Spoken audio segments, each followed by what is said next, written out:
kicked that to the practical model department. And this is Fawn Davis, a phenomenal model. He's worked on all the Star Wars prequels, and he's trained under people like, who's it, John Goodson, one of the early, Star Wars models. I mean, these guys are the best, and they have a shop that has hundreds of thousands of dollars of equipment in it. So we kick it into Rhino, and we had to do a few things. I wanted pieces to be able to articulate in the model that would be needed. Its thruster nozzles could rotate, and the cockpit, could rotate if I wanted to. So we had to, do some Boolean operations and minus the pins, and we were attempting. This information would then be sent to a 3D printer, and so we went to this machine right here, which is actually in his home in Marin. Pretty cool. And what it did is it laid a dam of wax down, layer by layer, and filled each of those dams, those very small dams, with a layer of acrylic, building this thing up in slice by slice. And so you end up with this really fuzzy clay-looking thing here at the end. It's on this printer tray, this stainless steel printer tray, or aluminum, sorry. And then you bake off the wax, that's the parts baking. And then this is what pops out. So I've got this cockpit section. I have for a half buck for the elliptoid canopy section. I have some winglets, and I have my main fuselage section. And so right there, I mean, this is a pretty cool way to model. And exactly what I, for my sketches, and I had 100% control over the final product here. So it's immensely powerful to be able to toss your geometry off to other departments, rather than have other departments who are so wanting to be creative, reinterpreting what you're doing. There's always going to be a little of that. The director's always going to pop in and make changes all the way along the process. But this is a lot of fun. From that buck that was created, we vacuum formed, what is it, PETG or something? It's basically what they make Coke bottles out of.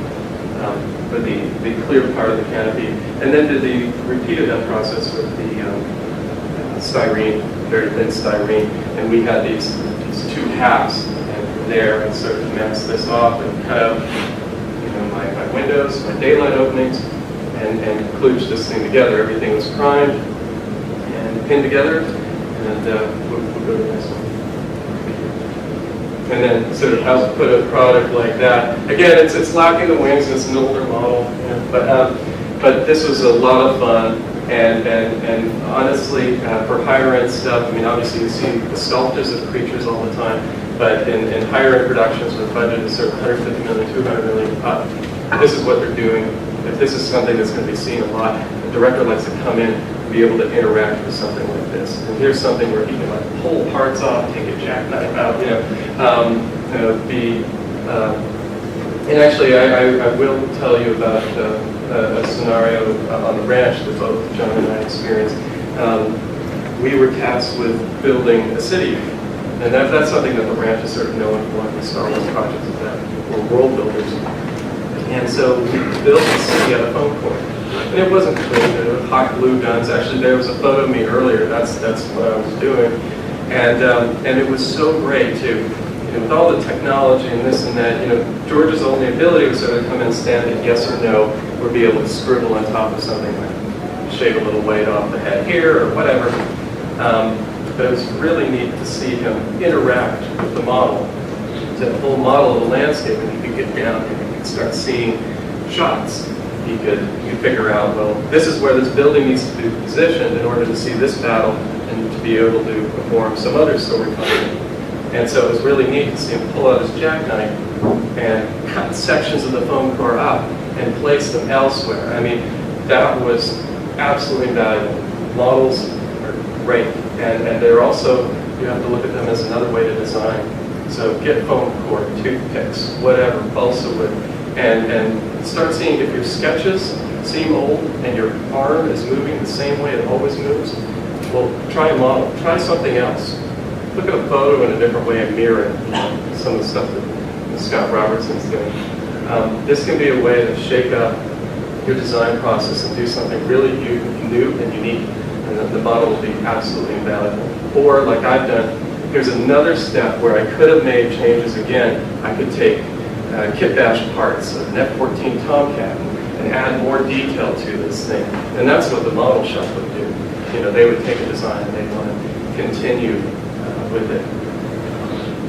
So each phase here allows you the opportunity to design anew, but usually the detail goes down and down, or the minutia as the resolution increases. But you really got to stay on the big things, the profile, the silhouette in the beginning, and the overall proportions until you get into higher details here. Obviously, this would be a dramatic waste of time if we weren't happy with the proportions from the beginning. If we didn't have any evidence of that in the beginning, this would be a complete waste of time.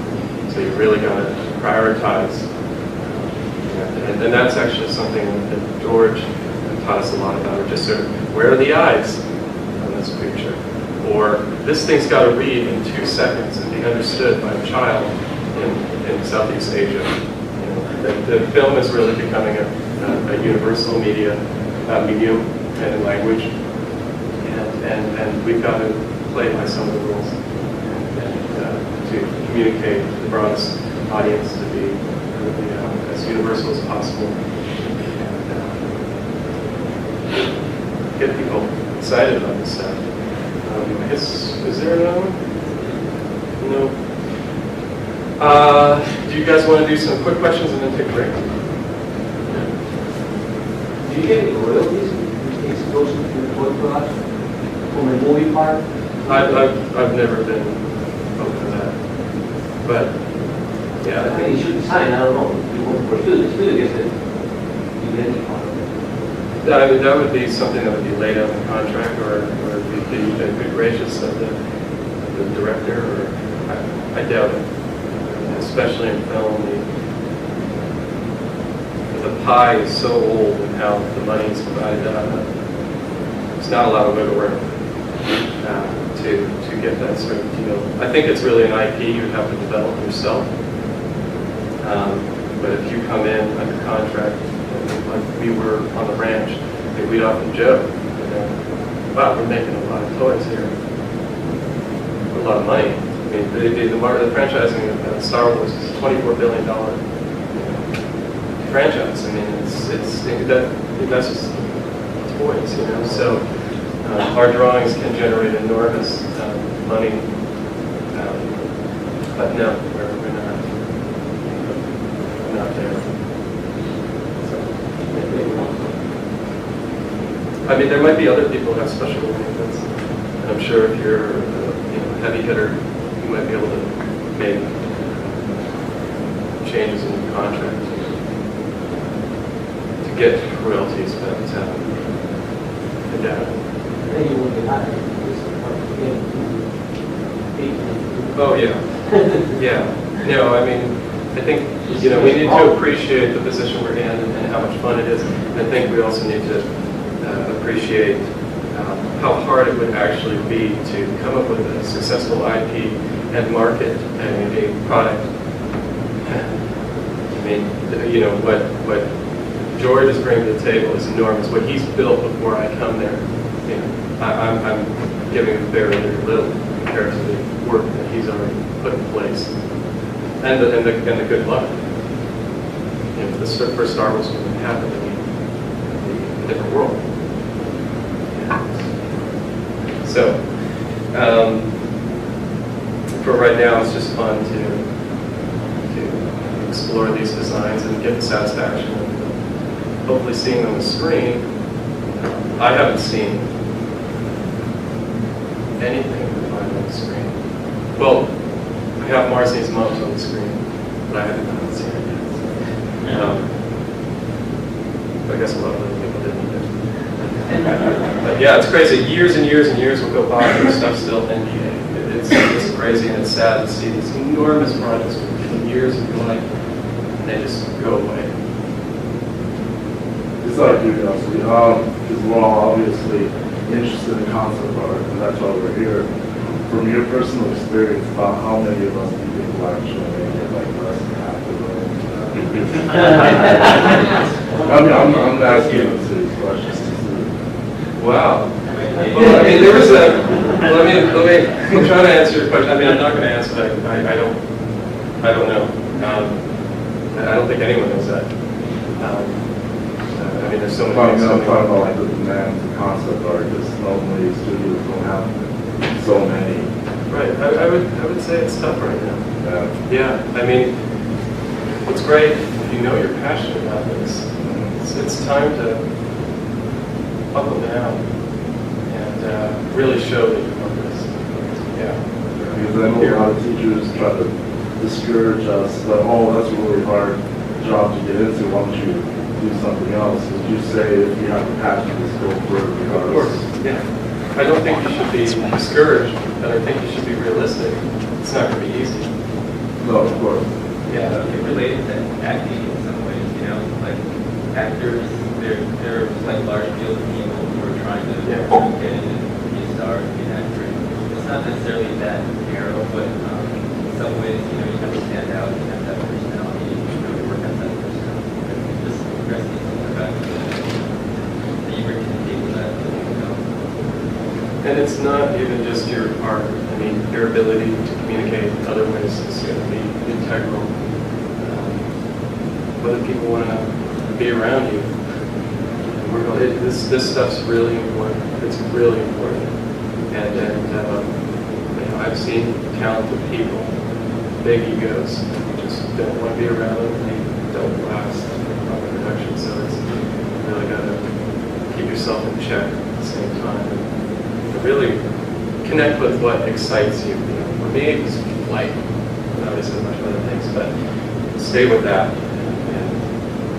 Ditch the ego and the insecurities and fears that, of course, you're an artist, you're sitting up there and what you're bearing out there, you're not like putting milk lids on milk bottles, you know, where it doesn't matter who's really doing that. Like, yeah, you can show up to work on time, but you're bearing a pretty intimate part of yourself. Again, it is still commercial art, okay? And you really have to, you know, you have to box. And there's only so creative you can be, but that said, you're still bearing something intimate, and when it goes up on the wall, you'll feel it, and you'll get jealous, and you'll have a whole course of sometimes negative emotions. But it's important to really put those in check and know why you're doing it. You're doing it because of the satisfaction that comes to you when you see this on the screen. You know that you're part of something that is moving people, making people feel something. Like I love sci-fi because I like seeing predictions of what the future might be. And to me, that says, well, we might be able to, if we get a warning, like in a movie like Minority Report, where we get a warning about a surveillance society and what that might be like, and how our freedoms might be inhibited or curbed. That excites me that people watch that, have fun in the movie, be entertained, but think, that's not the world. I don't want the world to become like that. No, That's exciting. As inspiring concept artists, you being in the industry, what would you say would be our best bet to get into the industry, other than, you know, all networking, or it's who knows you? Like, what do you think would help us get in there? Actually, can I answer that later? I'm going to go through 10 things that I think have helped me in the industry, and I think that would be, if it's not answered, then grab me again. Right. Talk about the deadline cycles for design as the stages go through on the projects you work on. How high is the stress balance for directors or really just anyone? It's tough. I would say really high stress.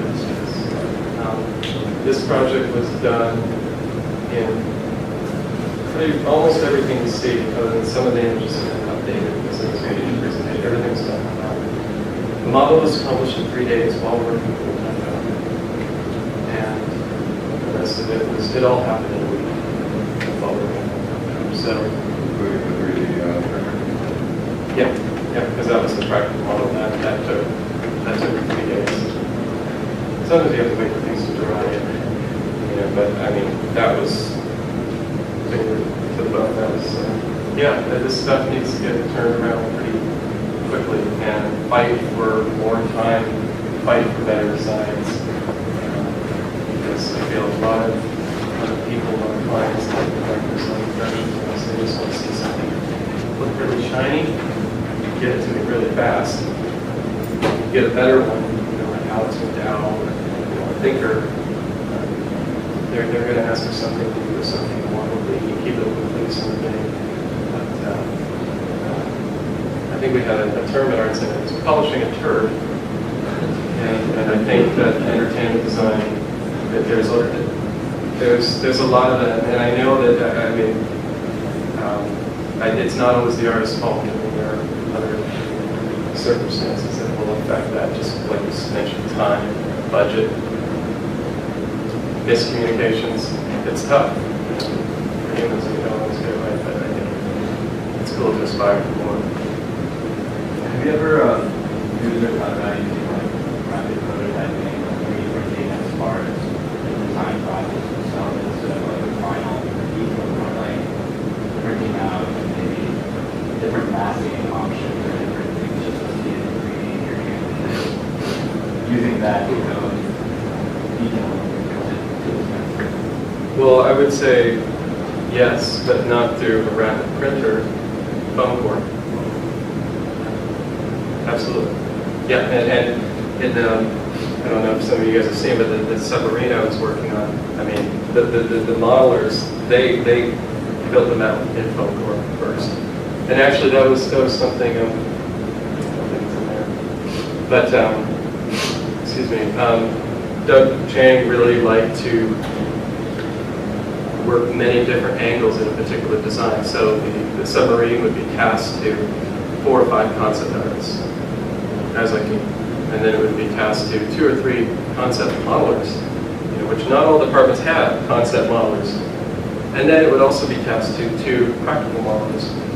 And all of us would be working the same design problem, but informing. It would be spilling back and forth. Doug would be walking around and go, oh, I like this. And then he'd be, David, you got to check out what the modelers are doing. Can you employ that more in your painting? We would be informing each other. But ultimately, someone sort of, one design starts winning. Someone starts art directing the entire thing a little more. And then ultimately, that's done. But it's a really fun and confusing way to work. But I think with your architectural background, think of a guy like Frank Gehry, how all those things, all those little proxy models inform him in the beginning design stages. Critical. You mentioned you work on marketing. What do you think is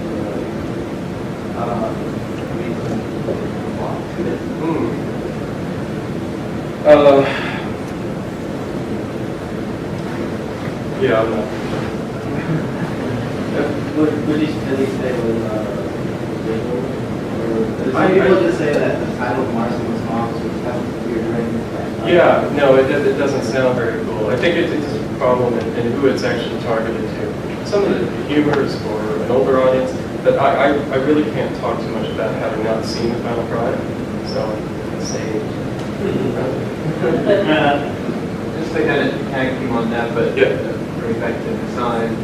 When you're working on a film or a medium or something, and you're designing, you're bringing up the concepts and designing stuff, how much of the semi-final product are you seeing? Like with Mars being small, like if you design a ship or something, later on when you need to design something else, are you seeing the final product of the ship? Are you seeing clips of the movie that are part of Okay, hold up. Say it again. So, I've designed something. You're asking if it goes all the way through the pipeline Yeah, like to the final product? Like, have you seen parts of the movie or Oh yeah, I mean we had dailies. yeah? Yeah, I would see parts of it. I mean we were aware something seemed a little off. And then, I didn't. is there? I guess photomassing also is just like the concept process, the design process. On like an animated film like that, is some of it staggered to the point where it'll be in the process of animating while you're designing other parts? I don't know if I call it.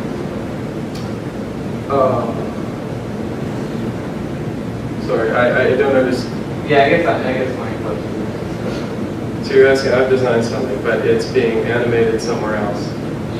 You're asking if it's being changed or if it's... I just mean, I can't even think of what I was trying to get at. Sorry. Yeah. No, I mean, it's a complicated process. There's no strict rules. Things can be redesigned at any moment. You can, there's a final set can be built, and it's not right. You can go all the way back to concept. So that's probably very, very, very rare. Yeah. What's it feel like to see when your concepts come to life actually be put into production and actually be a finished product? What's the feeling that goes through you as an artist? I haven't really seen that. Next question. No. I think it's going to feel awesome. I can guess, you know, I haven't seen things in dailies, but I've seen things just get cut on the movie too. So I haven't had that, you know, what I want, and I want to see my vehicle fly down to the surface of Pandora. That's what I want. It's sort of What about you, the model you built? What was that like? Were you actually able to touch it and grab it? Yeah, that's something, thank you for asking that. I mean, first of all, we made it together. Man, I couldn't have done it in 3 days without your help. I would say I did about half of it, but that's huge, and I think that's something that, again, you up front here, you had a question, or is it just had a question about, you had a question. I forget. I think there's, you were asking whether, you know, if you're coming from more of an illustration design background, and you're wondering if I just look at reference and can I, you know, cheat that I, you know, have real world building experience and this, that, the other thing. I think that that's another point. If you don't do that model, you're missing like the whole sense. I think, you know, John and I, we started with clay and foam and getting to, you know, massage a speed form for a month, even in the first term, turning that into a fiberglass model. When you feel your design, you've sketched it, but then you also get to run your hands along it. You're incorporating, you know, another sense, furthering the depth of understanding of this particular thing. Obviously, all the other advantages of being able to walk around a real world project. I know that Volvo has a studio where you put on virtual goggles and you can walk around a virtual model of their car. So they're trying to, you know, avoid the step of actually building a clay car. But, you know, there are instances in the automotive industry, like the Pontiac Aztec, that was the first car that didn't have a clay model constructed, and that project bombed. It may not be for that reason, but that's sort of what I would point to. Something was very different in the real world, but very different than it does on a computer monitor. So if you're not modeling, at least sometimes, you don't fully understand. You could get surprises. Such as what? Well, architecture, say we're in a room, we're designing this room, and you're just plotting it out the best you can with respect to the drawing. That's fine. But you're also making things based on 2D decisions. You're making compositions. So your product is 2D, you know, as far as getting the approval from the director. Now the director comes in and goes, I like your room, and I want to see it from an opposing angle. Now all of a sudden you find out your room doesn't look so cool, so you start cheating it in 2D. But ultimately, when they go to build that set, things are going to blow up. They're going to go, why doesn't this match up? Now, if we had just even roughed out a rough model in SketchUp, we wouldn't know what's going on here. We would know what we have to work with, and we would have to make that look cool. It's much harder to make. I mean, look at your iPhone. The one that came before, the little spin wheel. And the design of that thing is intense. That's tough. If you can incorporate a little bit of the thought that, you know, whether that into the program of an architectural space, it's going to be huge. Okay, you guys want to take a break, and then maybe we'll come back and we'll talk about 10 things. Are you guys having fun? Okay. Sweet. Let's take maybe a 10-minute break. Yeah, that sounds great. We're gonna probably finish at 11:45 or so. Okay, yeah.